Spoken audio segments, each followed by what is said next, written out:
It was a quiet Sunday at the college building of the City College of New York, the kind of day when the usual rush of students was replaced by a peaceful stillness. The halls, typically filled with voices and footsteps, now stood silent, save for the distant rustle of pages in the library. Meyer Bosky entered through the grand 23rd Street doors, his boots tapping lightly against the flagstone floor. He shrugged off his winter coat, folded it carefully over his arm, and moved purposefully toward the center hallway. The library, however, was busy.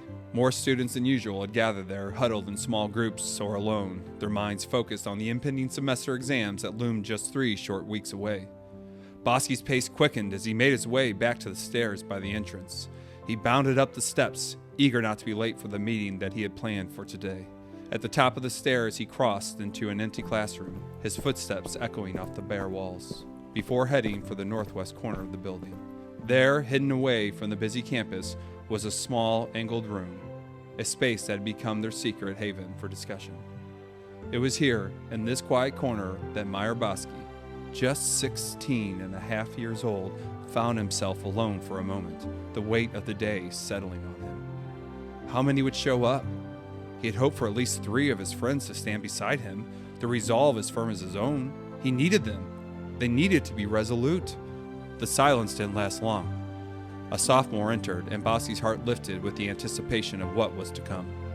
The 2 of them set to work, pulling 3 wooden benches into the center of the small room, arranging one parallel to the entrance. There was no door, no way to lock out anyone who might wander by, but the bench served as an unspoken barrier, a way to keep the outside world at bay. Soon, a 3rd student arrived, a freshman, eager but unsure, like the rest of them. Though they were all about the same age, Bosky's calm authority stood out. His vision had shaped their path since September, when they had first embraced the idea he had proposed. And now, as the semester drew to a close, they stood on the edge of something far greater than any of them had anticipated. For months, they had debated, argued, and crafted. It had taken the first Delta Sigs 3 months of intellectual struggle to settle on the fraternity's ideology, to choose an emblem inspired by ancient Egypt, and to create a secret motto to bind them together. As the fall semester came to an end, they had one last pressing question to answer. Should they go forward? Should they really take this leap and start something new? Bosky had hoped that everyone who had been a part of those conversations, the ones who had shared his vision, would be there today, standing with him, ready to make the decision that would change everything. But as he looked around the small room, he saw the reality. The group had dwindled down to only a few. This was the moment of truth. He stood before them and spoke, his voice steady and filled with purpose, a quiet fire burning in his chest. "This is the day we must decide," he said. It was December 10th, 1899, and the room was heavy with the weight of the decision they had to make.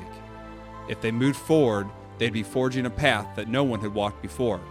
A new fraternity, built from the ground up, without the support of established networks, and in defiance of the prevailing social codes of the time. This would be the first fraternity to welcome men of both Christian and Jewish faiths, a bold commitment to inclusion at a time when such unity was rare, challenging the deeply rooted divisions of the era. That question lingered in the air. It was a challenge to each of them. How many of them had the courage to live in a way that was different, to break from the norm and create something entirely new? The answer came swiftly. In a moment of idealism, fueled by the belief in what they were creating, they voted to adopt the statement of philosophy that they had spent months crafting. It was a bold, decisive step, one that would bring Delta Sigma Phi into existence.